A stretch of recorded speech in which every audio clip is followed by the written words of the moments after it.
Well, good morning to my fellow councillors and Mr CEO, Alistair Dawson, and staff that are with us here today. We've got Andrea Friend, our Chief Financial Officer, and we have from planning, Andrea Ellis. well, Andrea Friend may have wanted to be the Chief Financial just in case. We'll see what happens in 2028. Sorry, Andrea. Too many others. You can never have too many Andrews. There you go. I'll dig out the hole shortly. We've got Greg Abbott's with us, joining us from planning, and Graham Scott joining us from strategic, all things strategic. And I do want to just make a special mention to thank Amanda, part of our executive support, who has stayed on today to assist with this meeting at the very last minute and to squeeze an extra item on the agenda, which if it hadn't been for Amanda, it wouldn't have got on there. That's a really important item for those people that it relates to. So thank you, Amanda. And this is also Linda's first time, I believe, driving the controls over there. So welcome, Linda. I'd like to acknowledge the traditional owners of the land that we're going to hold this meeting on today, the Durrumbal people. And I'm sure that we all would like to pay our respects to their elders, both past and present and emerging. Today we have a full scope of councillors here, which is great. Thank you for your attendance in your busy schedules. We've got a couple of items of business to deal with today. We called this special meeting for a number of reasons, and I'll let perhaps Alistair, our CEO, or one of the staff discuss why that is. But just going back to our agenda there, we've got no leave of absence. Any declarations of interest in matters on the agenda, councillors? Yeah. I have one for 40 Farnborough Road. 40 Farnborough Road. Own property very close by. Okay, so you were living in that estate virtually. I own land in that estate. So, yep, great. Thanks for that, Councillor Rothery. No other declarations, councillors? No. We have no petitions, no notices of motions. As this is a special meeting, we'll only be dealing with the items that have been put onto the public platform there. And if we go to them now, we've got 10.1 is the first one there. Thank you, Mr. CEO. The annual report, which is quite a significant report within our council documents. I might ask Andrea if she'd like to make some comments on that. Absolutely. I've also got just a few slides I'd like to share, councillors, which will just help understand the annual report. So I'm really pleased today to be able to be in a position to present the annual report for Council's consideration for adoption today. So this covers the 2023-24 financial year. Jump to the next one, please. So the annual report contains three broad sections. So there is the annual report, which talks broadly about a number of items around the activities and performance of Council during that particular financial year.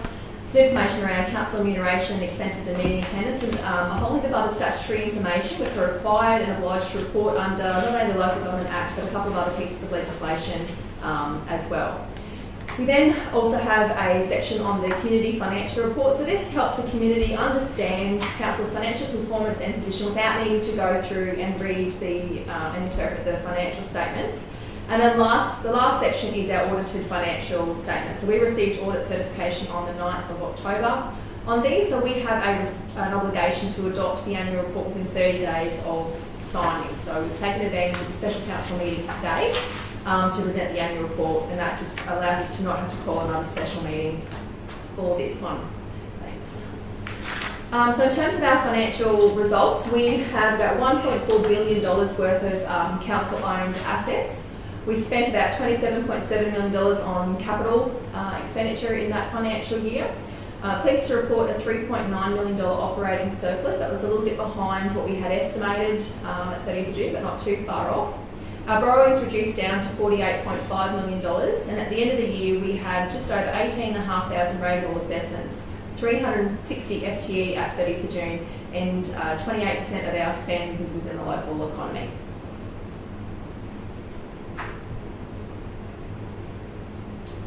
All right. Andrea, may I ask questions along the way?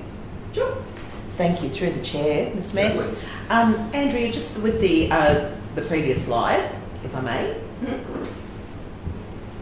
The 28% local spend of $25.5 million, when we say local spend, are we talking within Livingstone, Central Queensland or Queensland as a whole? These are purely within businesses located within our Shire boundaries. Lovely, thank you for So it's clarifying. consistent with how I report it every month. Thank you. All right, so as councillors can see, the majority of our income comes from rates, levies and charges. So just under 63% of our revenue for last financial year came from those revenue streams. So we also have interest, sales revenue, grant subsidies and contributions. So to allow council to provide services to the community, we have to collect revenue to be able to fund and afford those services. And as you can see, rates and utility charges are the principal source of income for council. We also charge a variety of fees to developers and receive funding in the form of grants and subsidies from other levels of government and in some cases the private sector to help construct and maintain our extensive infrastructure network. Approximately $145.3 million in revenue was recognised for the financial year, and this comprised of $116 million in operating revenues and $29.3 million in capital revenue. So unlike previous years, council did not receive an advance payment of the Commonwealth Federal Assistance Grant, and therefore that grant revenue has reduced in that year compared to previous years. However, we did receive it in the first week of July. The timing of that particular grant payment is determined by the federal government each year, and council's operating results are heavily influenced by the timing of those future changes of that amount.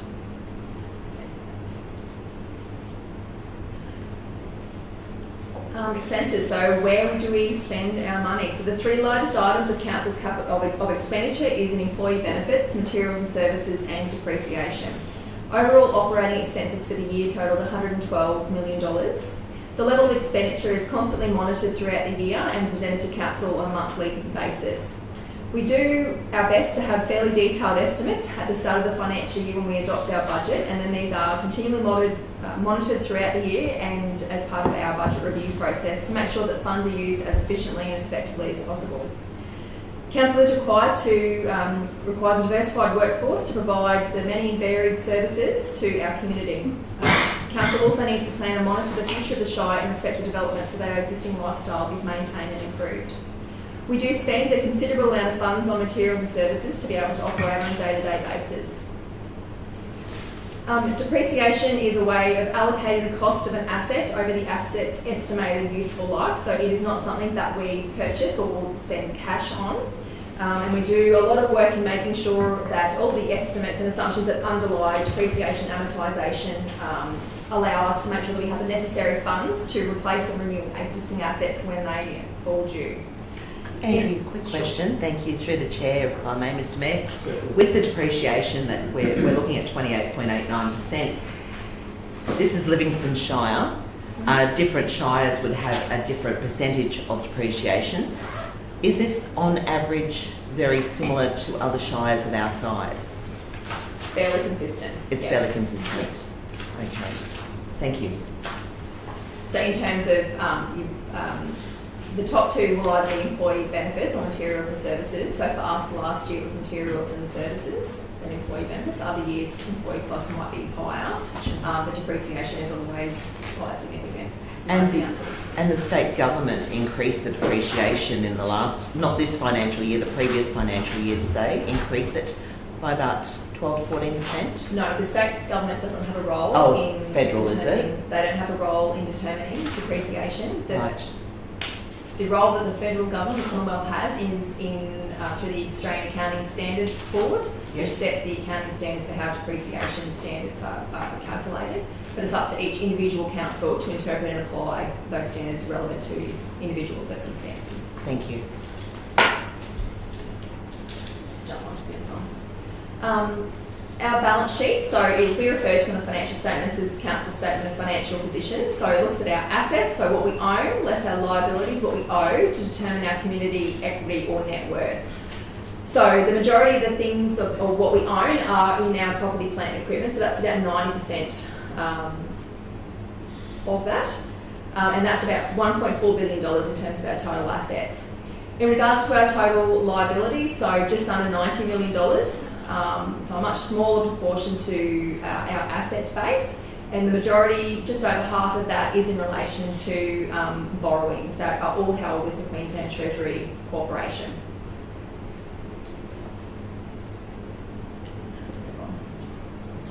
In regards to our capital program, a quick summary of where we spent the money. So where I have the values assigned to particular asset classes, that's all we have completed and capitalised the work. So we had completed $4.2 million worth of road and drainage work, 1.6 in water, 200,000 in wastewater, 200,000 in buildings, and 3.7 in the acquisition of plant and equipment. The majority of our spend in last financial year was residing in work in progress. So that's $17.8 million worth of work that we will be completing over this year or not long after. So a fairly large investment in work in progress for council.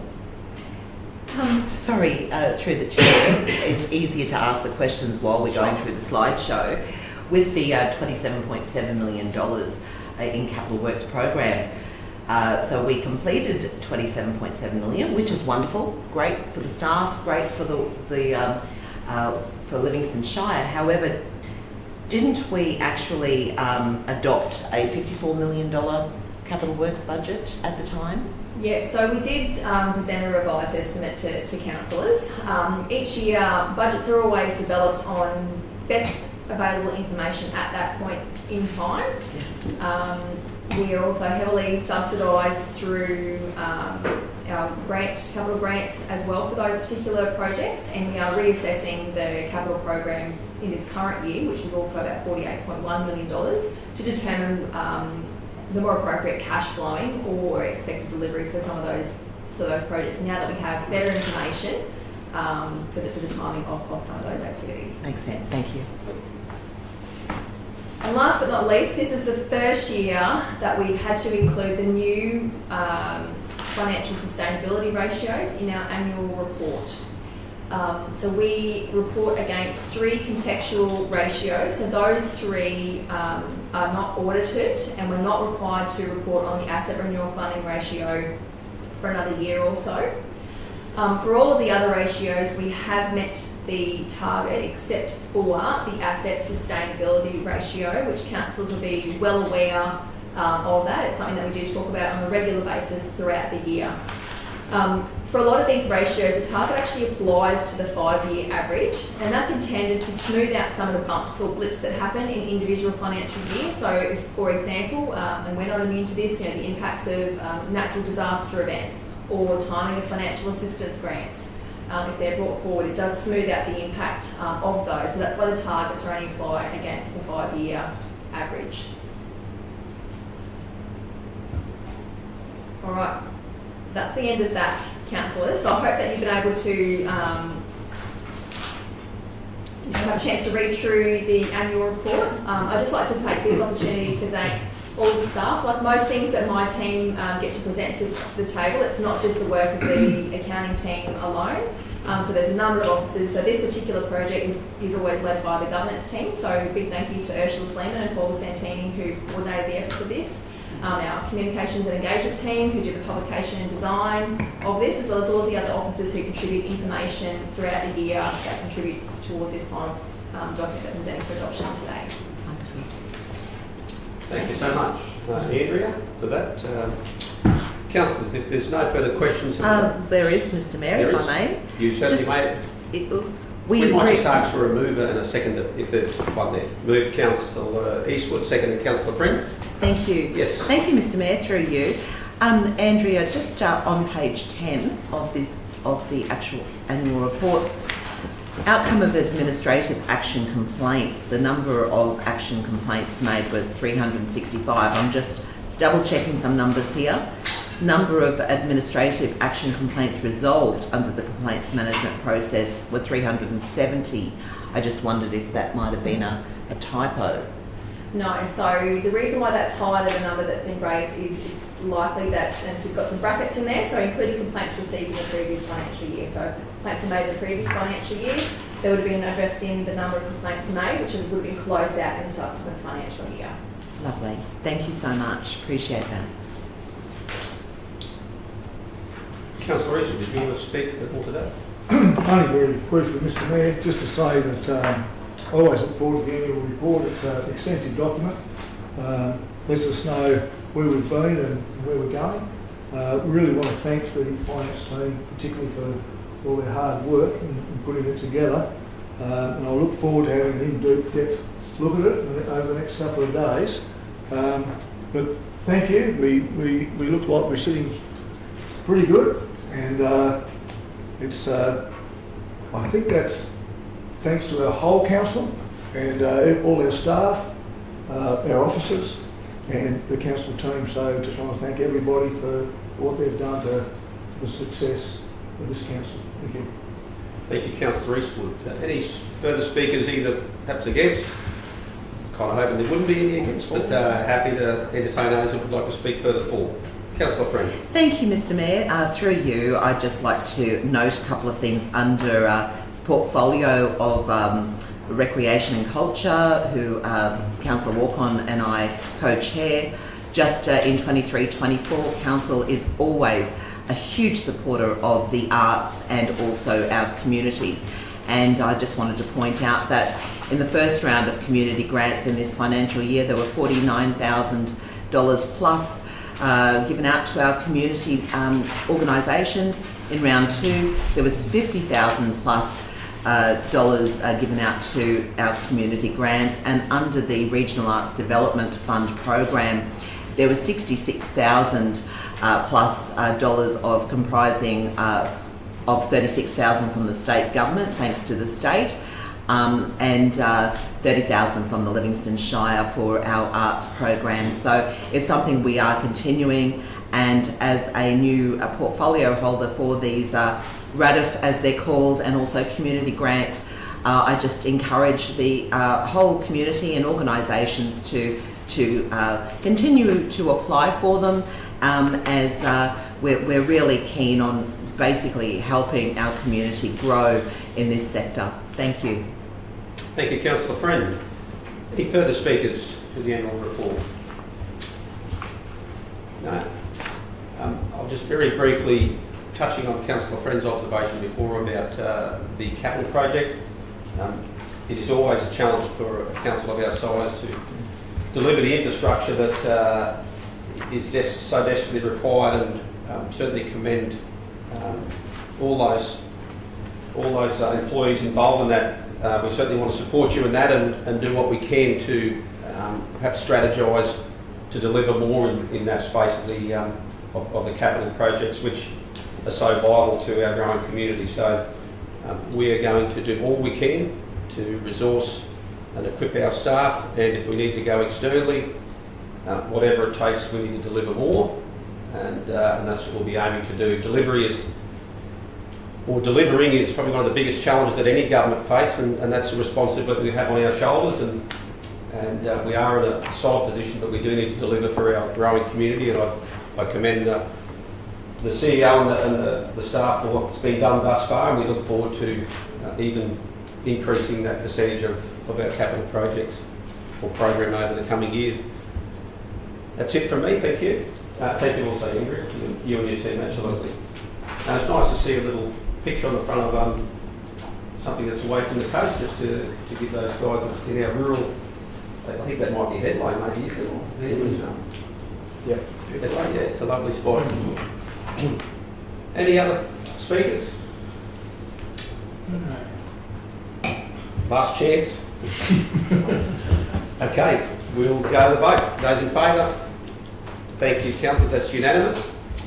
Councillors, that concludes our open session item. There is number 12 there, urgent business, but we won't be entertaining that in this special meeting. So we'll now move into our closed session to deal with two items. 14.1, which is an update on an appeal of 40 Farnborough Road, and also 14.2, which is also an update on an appeal for the Limestone Creek Road development. And the reason these are in the closed session, I might ask the CEO if he'd like to just provide some commentary on that. I'm happy actually to defer to Greg to take the lead on this. Excellent. Thank you. Two sessions, the two matters, 40 Farnborough Road and Limestone Creek development, what we call it. The 40 Farnborough Road appeal 40 Farnborough Road application the decision notice was appealed by St Viva. And this conversation today is around the outcome of that. That is still commercial in confidence between those two parties until the consent order is issued. Similarly with the Livingstone Creek appeal, that was appealed by the applicant for that particular development. And again, this conversation today is around the progress of those conversations. And again, that's still confidential until such time as a consent order is issued by the court. So, Thank you for that summary there, agreed. Given that this matter, I believe, Councillor Rowley, do you want to take the opportunity now maybe to lead the change? Yep. Thank you very much. Okay. Do we have a mover to go into closed session? Would you need me to vote on that first, go into closed session? Yes. Yes. Yes. I don't. Oh, you I don't don't think it would need matter. No. Don't believe so. We've got a mover in Councillor Watson, seconder in Councillor Maida. Those in favour? Thank you, councillors.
Mr. Mayor. Yeah. Laura. Thank you very much, councillors and staff. We're now going to have a CK mover and a seconder to go back into open session. We've got a mover in Councillor Mather, seconded Councillor Walker. All in favour? It's unanimous. Thank you. Okay, councillors, our first item there, 14.1, update on appeal for 40 Farmer Road. Thank you, Councillor Rothery, who's previously declared a conflict of interest given that has a property or a parcel of land within that estate. We have a recommendation before us there that Council authorises the CEO to execute on Council's behalf the deed of settlement as respondent to the appeal. Would the mover like to speak there at all? Councillor Mather, I think was... Oh, sorry, it's me. Sorry, Councillor Watson. Yeah. So you're, Councillor Watson, you're moving, and seconding is Councillor Walker. Oh, I'm just happy that it's come back to the table, it's moving forward. I've always known in my time as an adult that that area along there was eventually going to have high-rise along it, and it's good to see that it's starting to happen. Also happy that can't say that. But anyway, happy for it to go ahead. The two parties. Happy to see the two parties to come together and we're moving forward. Thank you, Councillor Watson. Anyone want to speak against this particular one? I will, Mr. Mayor. Councillor Mather? First of all, I'd like to thank the applicant and the officers involved with this matter for spending so much time to try to find middle ground where an outcome could be achieved. Because we understand it's a very precious but a very vulnerable part of our landscape, and that's what concerns me, despite all the hard work that's gone into it and the compromise. Because I've been here a while and I've seen the retaining wall fall down, I've seen the water that comes through there, and although it lends itself to beautiful views, beautiful landscapes, it's also very, very vulnerable. And what concerns me is that even though the geotech hasn't been undertaken yet and we don't have any outcome to that, I have concerns that when something might go wrong, there'll be more than just the structure in question that may be affected, but other people around it because of the nature of the soil that's there. So that's my only reason, Mr. Mayor, but I still appreciate the work and the patience that have gone in, not only from the applicant's point of view, but the work that's undertaken by our staff as well. Thank you, Councillor Mather. Any further speakers for? I'm happy to speak in support of the motion. I think most importantly, recognise the comments from the good Councillor Mather about the concerns of others around the proposed development. The encouraging thing is the people around the proposed development were the submitters against the development. They have negotiated with the applicant and they've come to agreement. So it's encouraging. The people who are most potentially implicated or impacted by this have reached agreement. Council already reached agreement. It was up to those two parties who were basically heading towards a planning court. They've been able to negotiate and agree on terms and conditions that are satisfactory to them. So on that basis, I'm satisfied that once again I'm comfortable to support this development, which has come down significantly in height, which is probably more conducive to the attitude within our community that is along the Capricorn coast, and it's encouraging to see that agreement, so I'm happy to support this. Any further speakers against? Anyone else want to further comment? Oh, Councillor Eastman. I'll speak for Mr. Mayor. Yeah, look, we went through quite a process on this one, and it just shows that negotiation at the council table and outside actually works, because we've come to what could be deemed as what looks like, if we go ahead with this, a good result. That always happens through negotiation, not always, but that's the only way it can happen, often is through negotiation. And in this case, it looks like it's worked and it's come up with a good product. So I just want to thank the officers and all of them that are involved for their diligence in seeing it through. Thank you, Councillor Eastwood. Any further speakers for? If not, Councillor Watson, did you want to wrap up? No, I think I've said enough without getting myself in trouble. Excellent. Okay, on that note, we'll go to the vote. Those in favour? Those against? Thank you very much. The motion is passed. Thank you, Greg. Our next item there, which is 14.2, update on appeal for Livingstone Creek Road development. Councillor Rothery has re-entered the room. Thank you. Okay, councillors, we have a recommendation there before us that council endorse the Chief Executive Officer to the screen just slid down a touch. Here we go. To the council endorse the Chief Executive Officer's recommendation to resolve the appeal. Do you need to identify the subject we're talking about, item whatever it is, or lot such and such, portion such and such, because it doesn't say what it relates to. Thank you, Councillor Maida.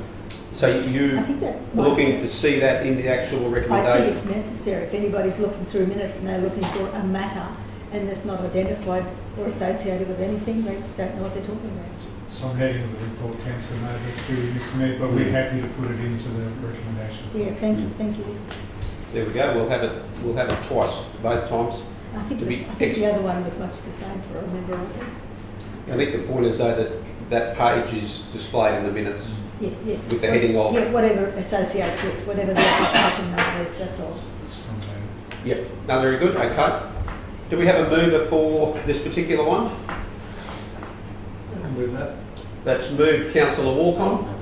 That's seconded Councillor Rothery. Councillor Walcon, did you want to speak at all to that? Just probably don't want to dig in, trying to get myself into trouble, but it is a sort of good step forward in terms of a resolution, and I think it's there's been a lot of work in the past that's gone towards this, long before my time, but it is a great step forward, so I'm happy to support it. Thank you. Councillor Walcon. Any speakers against? Any further speakers for? If not, we'll go straight to the vote. Those in favour? Those against? Thank you very much, councillors. The motion is passed. That concludes our special meeting. We'll close the meeting and thank you for everybody's attendance and participation. Meeting closed. Thank you.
Thank you. Okay, we are on live stream.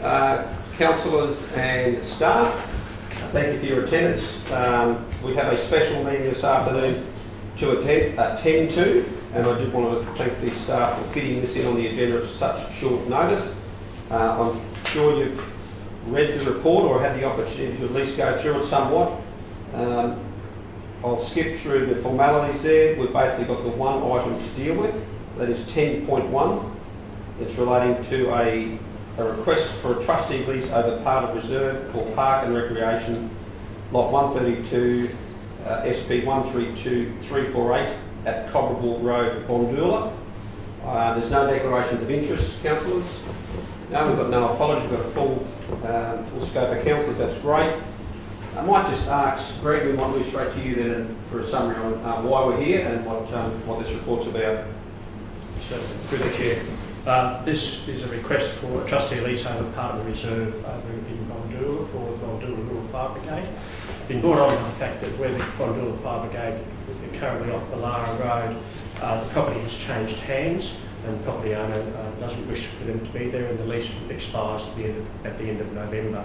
So in that instance, time is of the essence in relation to this matter, which is why we brought it so quickly to the table. The area they're proposing, I'll just get you to bring up the map, thank you very much. So they've asked for 10,000 square metres off the bottom end of Cottons Road, there where it meets Bondoola Road. You'll see that the yellow line, or the yellow shaded area in the plan there is actually an ergon easement.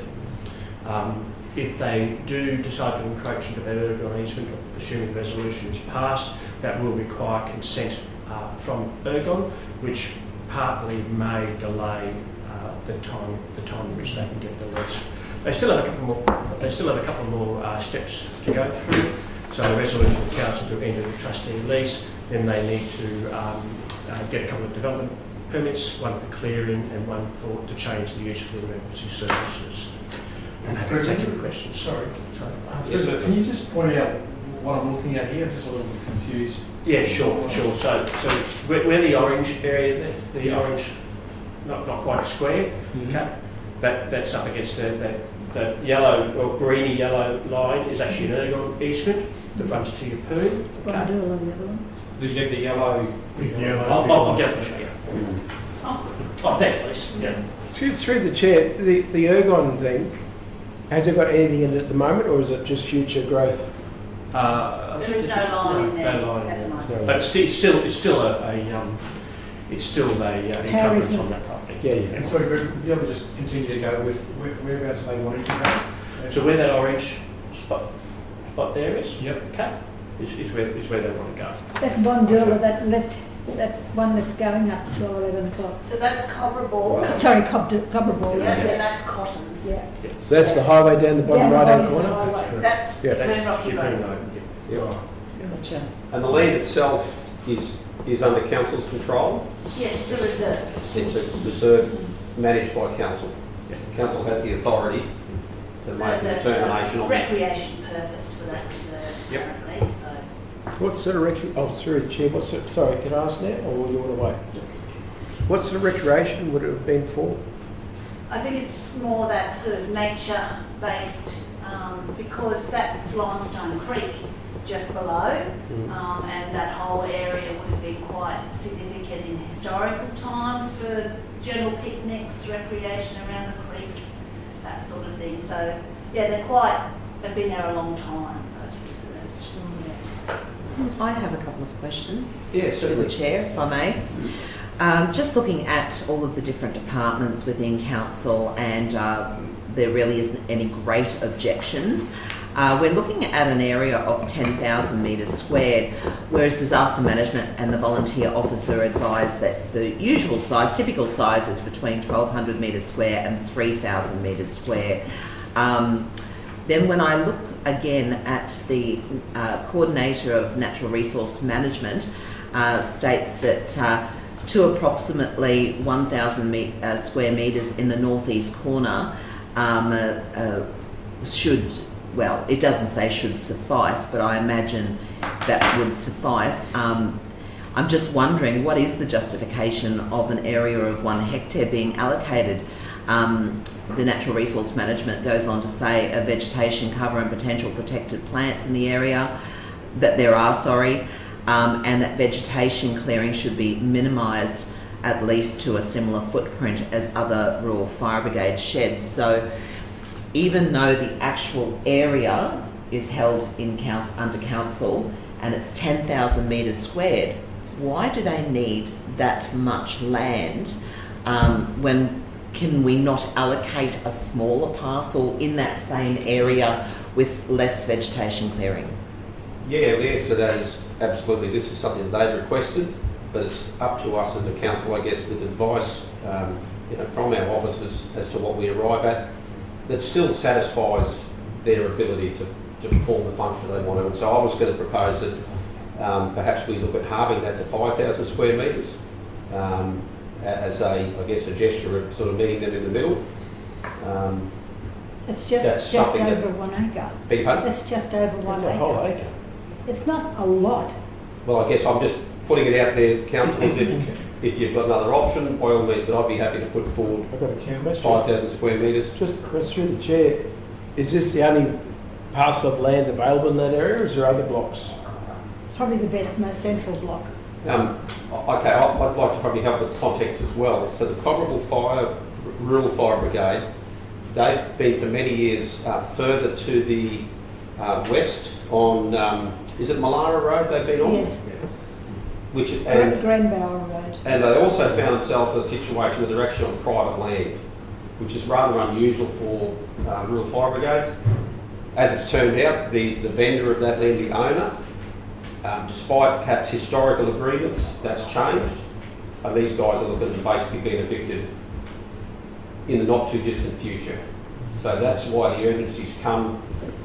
Council staff have been good enough to work with the Rural Fire Brigade of Bondula.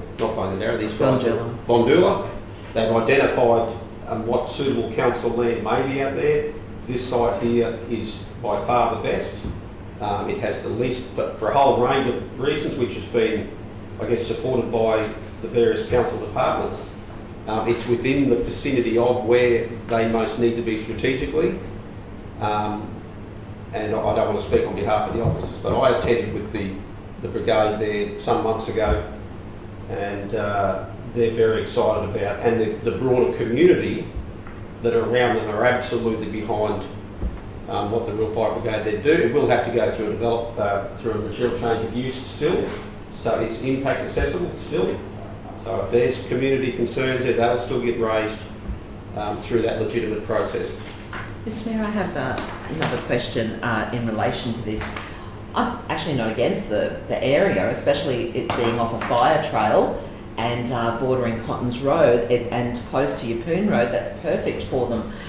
My concern is how large, so are they literally removing their current shed and transporting it to where it is, or will they have to build a new shed? No, they've got funding through the funding providers. They'll have to build they'll be starting from scratch. Okay, and how do we know the size of the shed? Is it a typical size like the other rural fire? It's not a big one. No? Yeah, probably, I don't know the exact footprint, but as often is the case with these rural fire brigades, they do a whole lot of auxiliary training and Yes. work around the sheds. They do. So I'm just saying that they've asked for 10. I recognise that's a fairly large footprint, and I'm putting forward 5,000 for consideration by councillors. But as something, Mr Mayor, yes.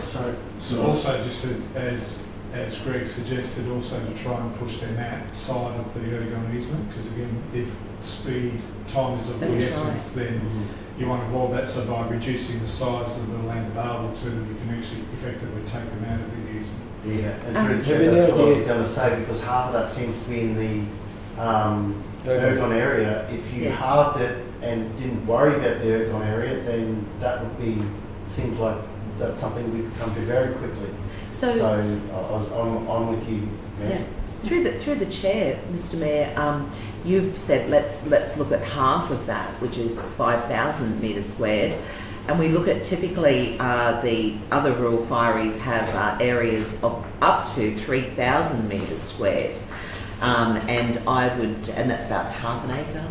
3,000. Yeah. No, three quarters of an acre. Three quarters of an acre. And, so typically some are 1,200 metres squared, which is quite small. Others are typically up to 3,000. So I'm wondering, in your opinion, if you have liaised with the bondula or the officers have liaised with them, what do you think they would think of for 3,000 metres squared, which is 3/4 of an acre? Oh, look, I think these guys are in such a predicament that they'll find themselves without land to be able to perform the function of rural firefighting to keep our rural communities safe. I suspect they'll be happy with whatever support council can give them. They've asked for 10.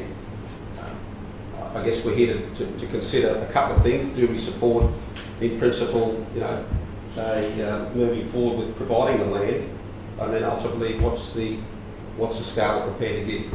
Just wondering, Yep. I know nothing about the actual parcel of land, but when I look at that, and the ladies might be able to help me here, the bottom quarter, which is on is that Cobbleville Road and Cottons Road, that just down from the easement, that odd-shaped triangle, would that be a suitable piece of land? And that way it just cuts off nicely. I think it's...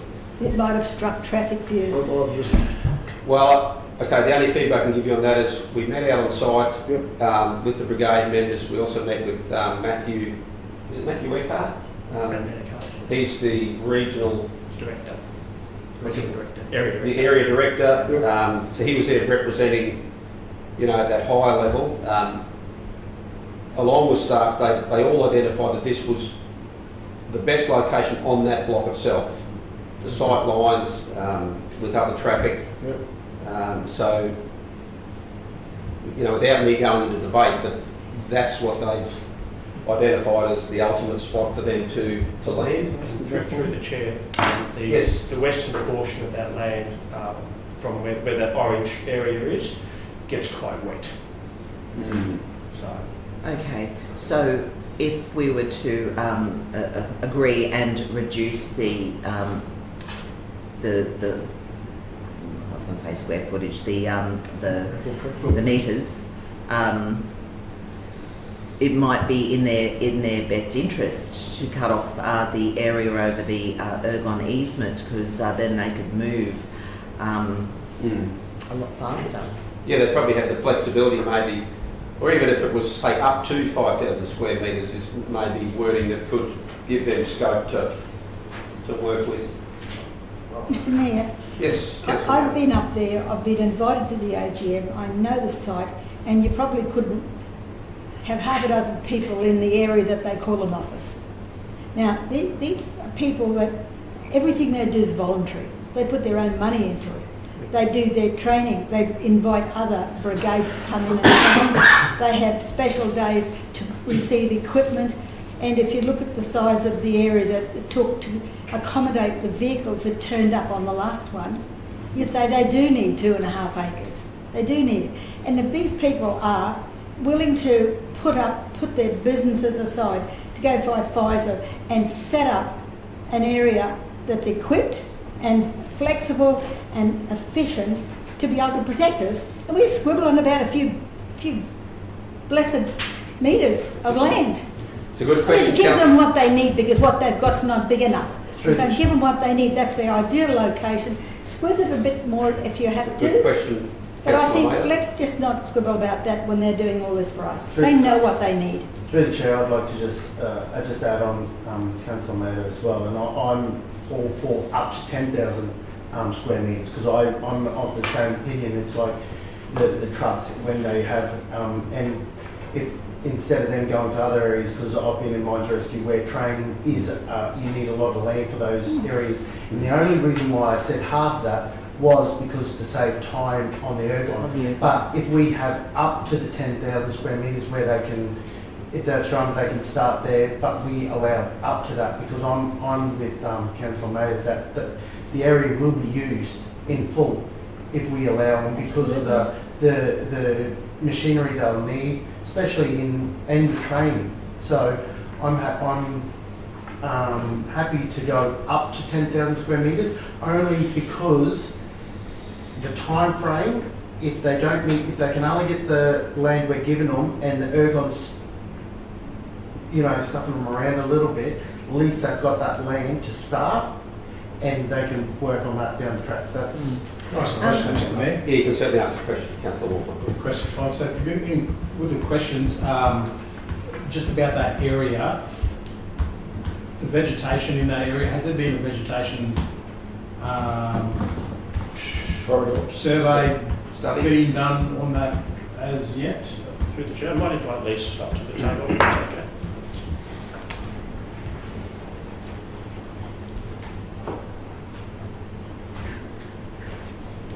Thank you. Through the chair, I have been on the site for a site inspection, but Yep. it really is cursory. So there is a need for a further survey of the area. There is mapped that there could be protected plants in the area, Right. and that's a state requirement rather than under council's planning scheme. So there will be a need to do a bit more thorough survey, but I couldn't see any of those protected species on the site visit I made. So what happens if you once you do a proper survey, when you see stuff, how does that work? Yeah, so there's a couple of different ways they can modify their footprint so that they don't affect that particular plant. They may have an exemption that they can use to remove it, or we can look at translocating it on the property. So they are cycads that they're concerned may be present. And we do have the facilities and the know-how to salvage and transplant those. So there'll be a couple of options if they do find protected plants in the vicinity. And the impacts on the creek nearby? Well, where they are is not up against the creek buffer, so it is probably not too bad in terms of that general area. They are trying to get a bit of a distance from the creek, and in fact, Cobblerball Road is between that parcel and the creek. It's quite close to the road. The wet conditions, they may find fill is required. I'm not sure what they'll want to do in terms of wetter weather, because it does really accumulate water through there. It's quite a swampy block. Just like Coral. They did a lot of fill there just to get their brigade up and going. Yeah, Between so- creeks. Yeah, there may be fill required for them. Would that matter? It's just a cost that they will be involved. Through the chair, I'm not sure who can answer it, but when you read about the development engineering, they mention line of sight issues with access to the block. Is that been looked at more? I mean, like, we don't want. In those times, it's I've covered many fires and people don't always look at the right way when they're trying to get out of a block of land. Through the chair, that would be addressed through the development application process. Yeah, I know that intersection. It's good business. Okay, councillors. Through the chair, You've got a question? another Councillor question. For the 10,000 metres squared, and this is just looking at the ergon easement, which it may delay their application further, and also the swampy area which they may have to place infill in. What is the clearing of the amount of vegetation? Is it 1,000 square metres or? The intention of the brigade in terms of how much they wish to clear? Yes. I don't know of that, if we've been provided that information. Sure. But they would still be subject to a development permit for clearing. Sure. And also, thank you, Mr. Mayor, also something about, sorry, I've just lost my train of thought, I do apologise. For myself, it was important. We talked about clearing, we talked about infill, precedence. So if other if other rural fire brigades have 1,200 to 3,000 metres squared allotments, does this set a precedent for future larger allotments for other rural fire brigades? Through the chair, certainly it does, yes. Okay. Can I just say that a lot of the previous fire brigades were very old ones. They've been there historically for a long time. These people have been dislodged. They've been dislocated from their usual site where they've been working for quite some time. And I think we've got to give them a bit of room for growth. And we're not thinking of growth. What is their current allotment? Do we know? Don't know where the boundaries are, but it's at the end of a cul-de-sac where the residentials. Would it be less than 5,000 metres squared? I would say it would be. Don't know unless you go there. Sure. And so I'm all for, definitely, let's find them another home. They do an amazing job. We support them 100%. My only concern is they need to move as soon as possible, just after November. They need to get their application through and to start constructing and clearing what they need to clear. But if that ergon easement is, and that's the area that it's all swampy, is it? It gets more swampy as you go west and south. Sure. So that is the driest part of the lot where they've got the square. Gotcha. Okay. Alrighty. Well, I guess there may be a scenario where they don't need to go into that area initially, but perhaps for their training purposes, they've got a whole range of activities. Who knows? But look, it's really up to us to arrive at a position. I'm quite happy with what's I'm proposed. happy to move. Yeah. Okay, there is someone prepared to move Yes, its I'm happy to move. current format. Second. Okay, so we moved Councillor Rothery, seconded Councillor Eastwood, and just so we're clear.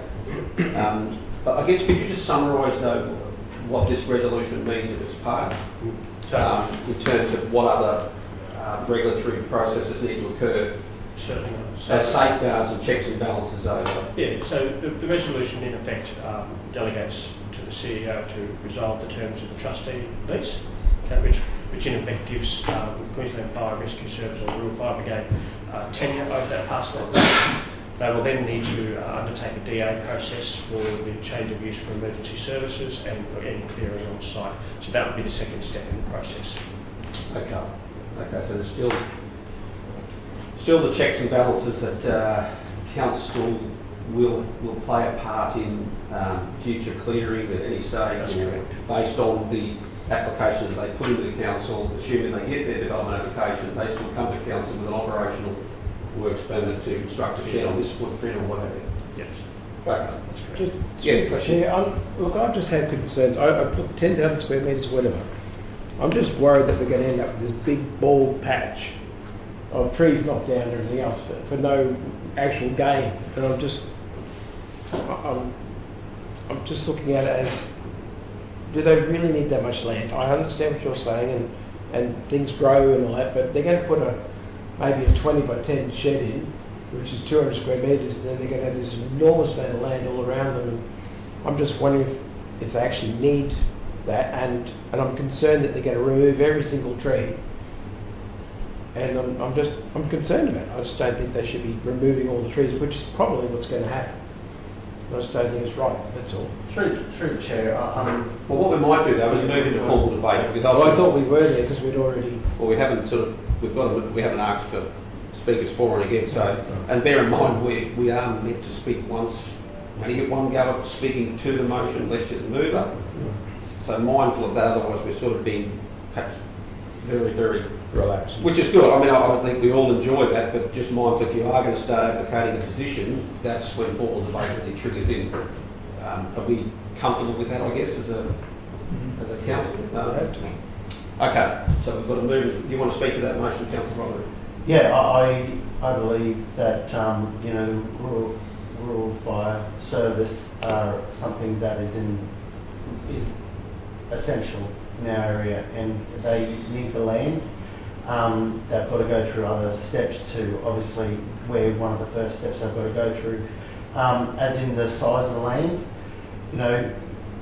It's always knowledge of how to fight fires, how to react, how to that is always increasing.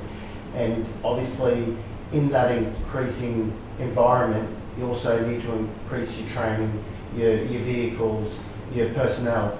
And I understand that if you compare to others, it might be a bit bigger. But this is something that I think Livingstone can really excel in, as in what they need and their training ability, and only the community can benefit from this. And I'm for it, and I'll move the motion because I think we can step forward. It's a big step forward here in preventing and limiting future environmental issues and that. So that's why I'm moving this. Thank you. Thank you, Councillor Rowland. Perhaps before we just go to further debate, suggest an amendment to the motion that we incorporate the council resolves to waive the development application fees also for the development permit for a material change of use for our emergency services and operational works for clearing of native vegetation. Ultimately, councils, I guess, they would still be required to pay fees related to their development application. I guess I'm seeking... Can I just say, Mr Mayor, where did that come from? That is Why wasn't that included in the initial thing that you've been doing? Why is all this stuff being added? I'm sorry, but you can't just keep adding stuff in as we go along. That's what we do to others. But Should have been in the recommendation, but that's okay, as long as it's Sorry, not I left. just wish you brought that up at the beginning when we all hang started on, talking. there's no need to apologise for raising your concerns about the quality or content of a motion. That's okay, there's no need to apologise. No, it's not that. It's what I'm getting at is, why wasn't that brought up? Why didn't you bring that up while we were just talking? Because And then you brought it in, then we've got one opportunity to talk about this. No, because I am an imperfect human, right, who was meant to bring this into the debate earlier to give you guys more time to consider it. It has slipped my mind. I fully apologise for that. Trying to manage the table's discussion and debate.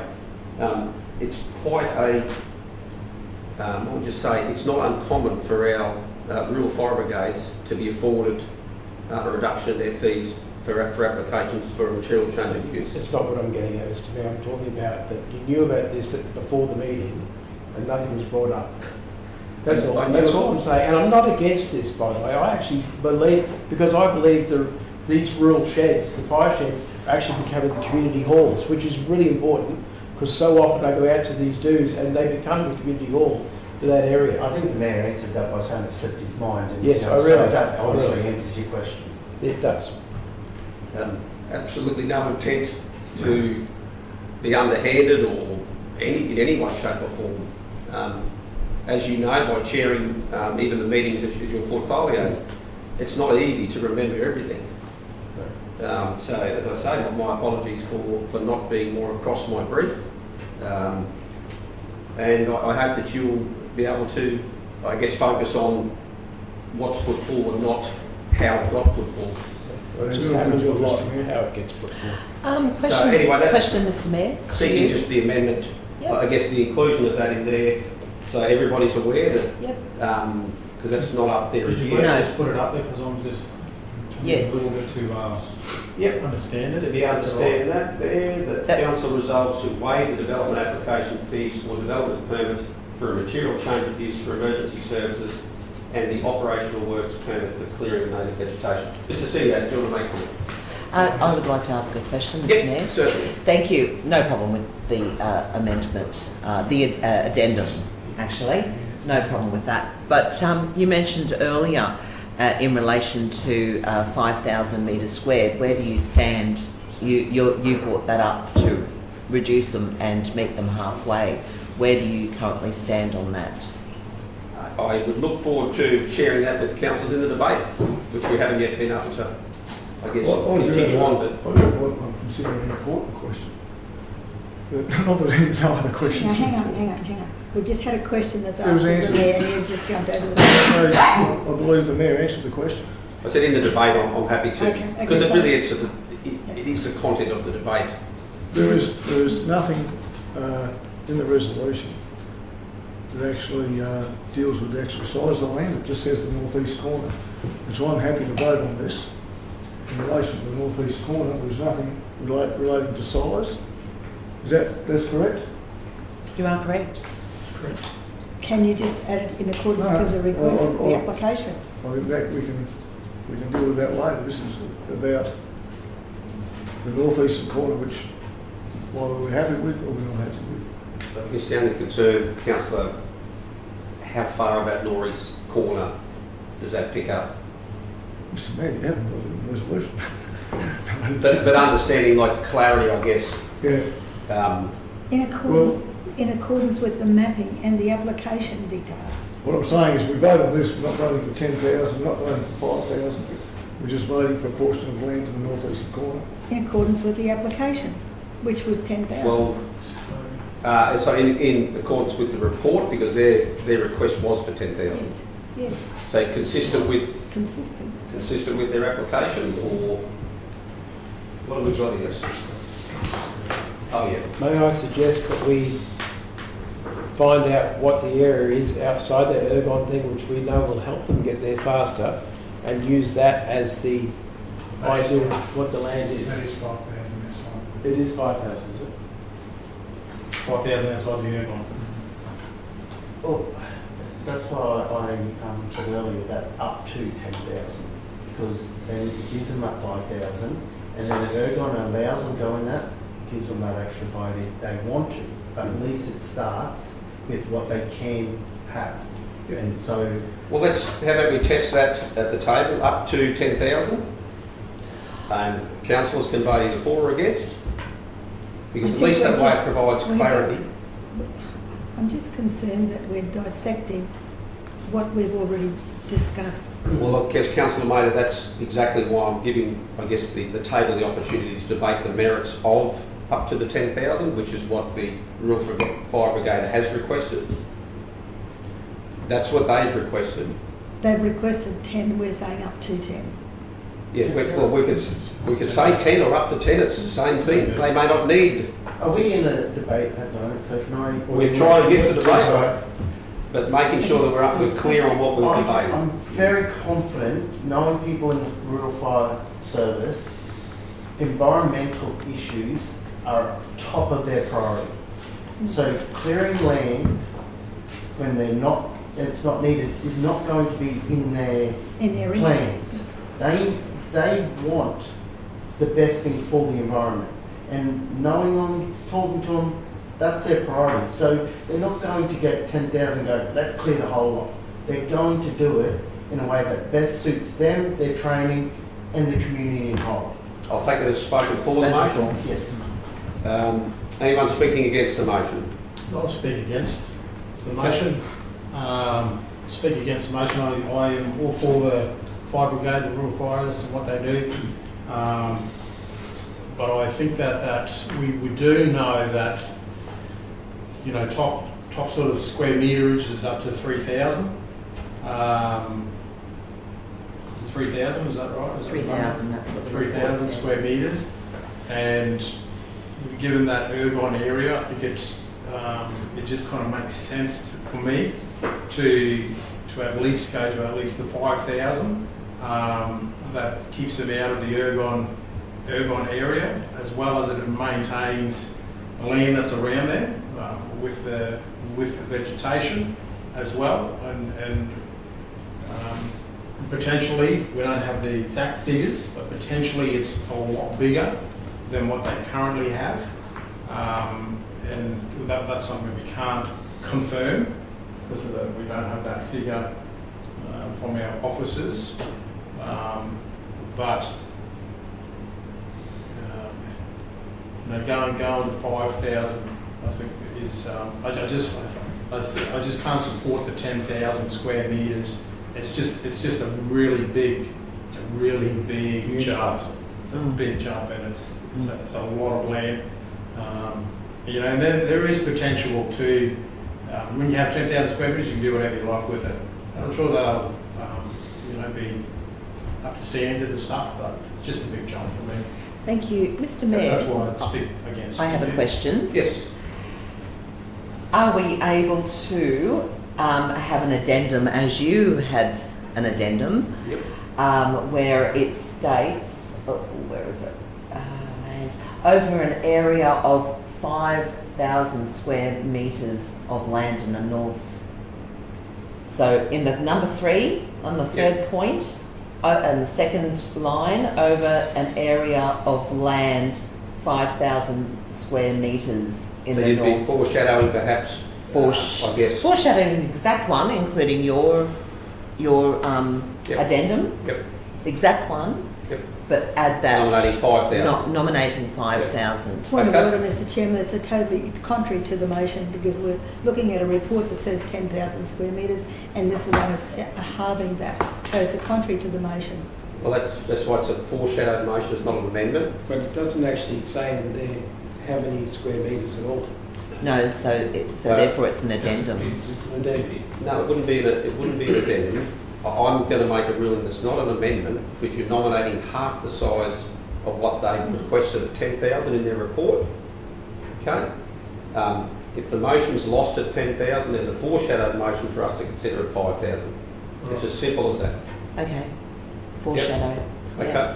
We've got a speaker for the motion at 10,000 square metres. Up to. And Councillor Mather, Rothery, Eastwood, you second that, didn't you? Yep. Okay. Any speakers against? Yes. I'm not against the Rural Fire Brigade having new premises. As I said before, I've been out to many do's where these sheds are being used as community halls, which I think is extremely important. But I do have concerns about such a big block of land. There's no mention of selectively cleared. It just says it'll have to be cleared. We have no comeback. And I'm not having to go at the rural fireys. I know they'll do the right thing, but you don't know what it'll be. And they could go through and clear, 10,000 square metres. That's just not right. And so I would prefer if there in some way that we add selectively cleared in this because you need your trees. You can't just have big blanket open areas like that. Okay, speaker for the motion, Yes, Mr Chairman. Councillor Mather. I can't believe we're whittling this down. It's good to have the interaction, Mr Mayor. What we've got here is a brigade, as I said before, that's offering its services free of charge to protect the community. They know what they want. They don't want us telling them how much land they need to have their meetings. They know what's needed. If you go to have a look at what they've got now, it is selectively cleared. It is manicured. They know how to do it.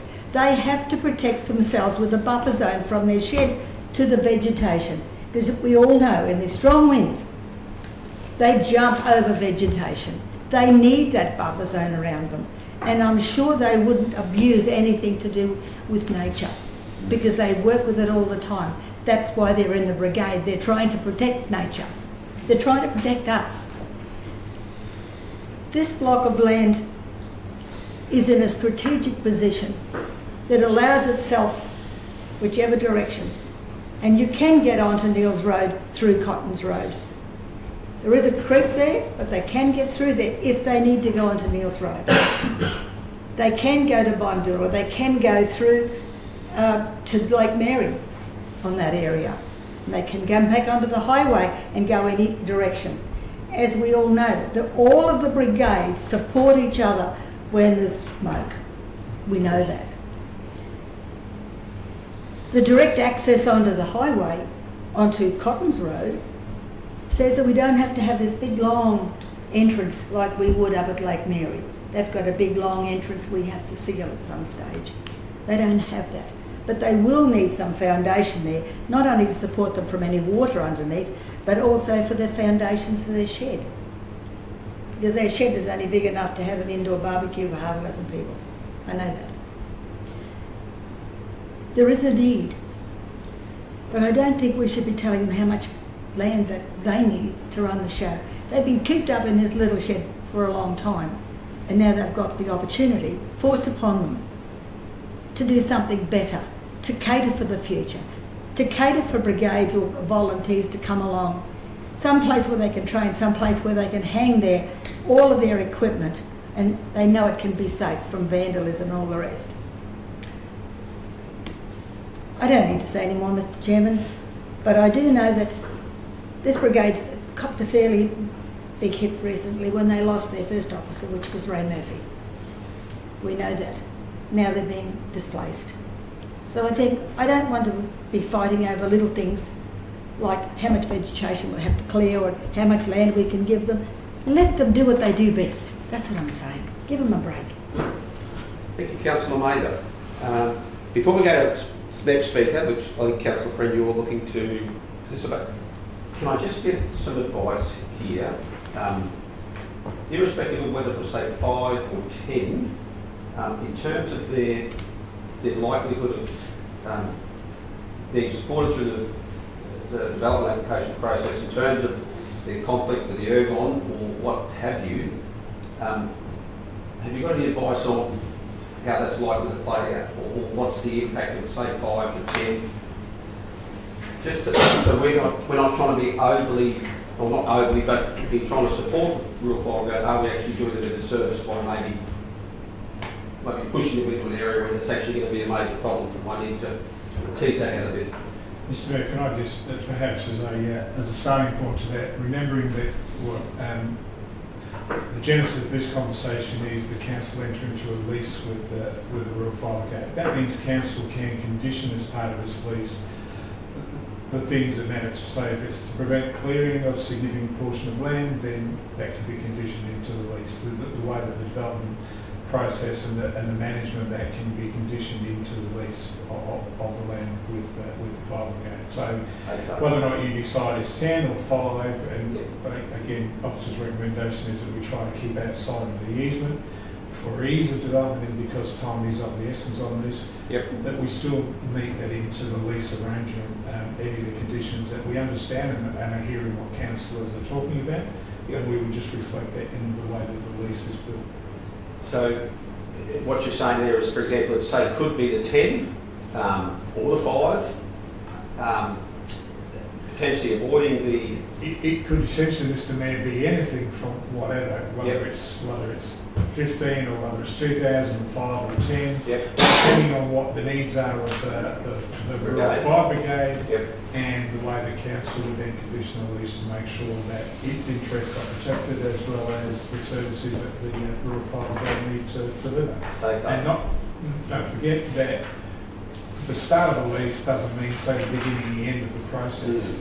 If at some point in time you decided to agree on, say, 5,000 square metres and the Rural Fire Brigade needed more, it's perfectly within their remit to come back to council and seek an extension of that lease and an extension of additional land, so you're not necessarily having to start at the end point. You can start at a point and build up to it depending on what the fire brigade's need is. Okay. Or alternatively, you could go to the 10 and have wording to the effect that build it into 5,000 is to not be cleared until you can prove that you need to extend it. Could that, subject to agreement, could that be captured adequately? Exactly. Okay, I guess with that additional information there, that may help, or does that help, or maybe it doesn't? It's confusing. It's not confusing. It does help. It does help. Can I just ask another question? Yes, certainly. You know how when we help someone build on a block of land that's got bush around them, significant bush and all that, they have a buffer? Is Fibre. Sorry, fibre, yeah. I mean, I expect to be the same thing anyway, wouldn't it? You know, like the buffer that's required for safety. You wouldn't want to be buffering outside of your lease area, though. No. Okay, so just picking up on the CEO's comments, so even if, and we're considering the motion in front of us at the 10, there's still going to be the ability for council to negotiate, I guess, the requirements in the lease. The requirements in the lease. Right. Okay. As per the resolution of 4.4, to negotiate the terms and conditions of the trustee lease. To delegate the of the local government to negotiate the terms and conditions of the trustee lease provided to the state government. Okay. And who stipulates those points within the lease? Is it the council table, or is it the delegated authority to me to do those? But clearly, I'm not going to delegate activity outside of what council's wishes are. You're instructing at the table on how I should negotiate. Yeah. Right, we decide that. But effectively, we can delegate to the CEO to carry out that point 4. Okay. Just to negotiate the terms of the conditions of the 10,000 square metres. We can set our own terms for it. So we could delegate that to the CEO, but we could also have incorporated this motion to the CEO to provide, before enacting the you know, the outcome of the negotiation of the terms and conditions in a report to be provided to the councillors, so that the CEO is virtually coming back and saying, councillors, letting you know this is what we've negotiated. However, based on the original agreement, I need to let you guys know to make sure that you're satisfied with that as well. So if there's any red flags that you were thinking, hang on, to me that's not reflective of the delegation that I was prepared to provide, you get another bite at potentially influencing the outcome of that. So, Mr. Mayor, a question. Number 4 then, right at the very after the full stop, and a report on the negotiations. Yep. Is brought back to the table. Or else If that's certainly possible, can I just confirm that for councillor, remembering that the report indicates that time was of the essence, so we can negotiate and we can do that quickly if that's delegated. If we bring you back to the table, then effectively you're not delegating. perhaps not so much bringing it back to the table, but Or an email. notifying councillors of Notifying. the outcome. And that way, if there's something in there that you are really concerned about, you have every ability to either call a special meeting, advocate with other councillors and say, guys, I think that is not the intent that we're after, and you can still influence the outcome. But it gives the ability for things to move along, still with your oversight of it. So The CEO's keeping us informed throughout the process. Remember, we're going into fire season. We're right in the middle of fire season. So, Mr. Mayor, shall we note that at the end of number 4, and the CEO notifies councillors of the Council will be Ongoing. advised. negotiation? Yeah, ongoing negotiations or something. Council will be advised of the outcome. Mm-hmm. All right. Get that. Okay? Yep. That's in there. Where are we up to in terms of the debate? I was going to speak against, Yeah. but I am not now. Okay. You know, I would have reversed mine in knowing that information. That's okay. So you haven't voted yet? Oh, sure. That's right. Yeah. So there's nothing to stop you from voting differently the way you spoke to him. Oh. Councillor Rees does it quite regularly. He has in the past. We won't bring it up. I'll speak for Mr Mayor. Okay, councillor, there we go. Yeah, no, and I just want to thank the CEO and other councillors for their input. We've just had, look, to me, whether it's 5 or 10,000 square metres, really makes no difference. But the actual having the conditions on the lease, that does. And I think that's very, very, very, very important. Of course, we want to look after our rural fireys. They do a great job. Volunteers that often give up their earnings to go out and fight fires. So they're not only volunteering, but they actually give up. When there's big fire season, they can spend hours and hours. Instead of earning money, they're actually out there And their bosses have to lose them. protecting us. So, look, this is a good bit of land. It's going to do a great job for them. It's going to make them happy, which is going to make the community happy, and very happy to back this one, Mr Mayor. Any further speakers, either for or against? If not, councillor Rother, did you want to wrap up the debate? Yeah, first of all, I'd like to thank the CEO for bringing that point up, because I think that was a very important point. And again, pretty much just reiterating what the Deputy Mayor said, that this is something that is going to benefit us all, and the people who are going to, obviously the fire service, the Rural Fire Service, are going to be appreciative, and their training and their performance on protecting us is only going to improve. So I'm definitely for this. Okay, we'll put that to the vote. Those in favour? Those against? That's unanimous, I believe. So thank you, council. Thank you, staff, for your ability to bring that report to us in such short time. And I recognise that it sometimes means it's less than perfect in its delivery, but that's the nature of local government. So thank you. Thanks, guys. Have a good We'll afternoon. go into closed session. Oh, no, I mean, Before closed. That actually concludes our meeting, I think.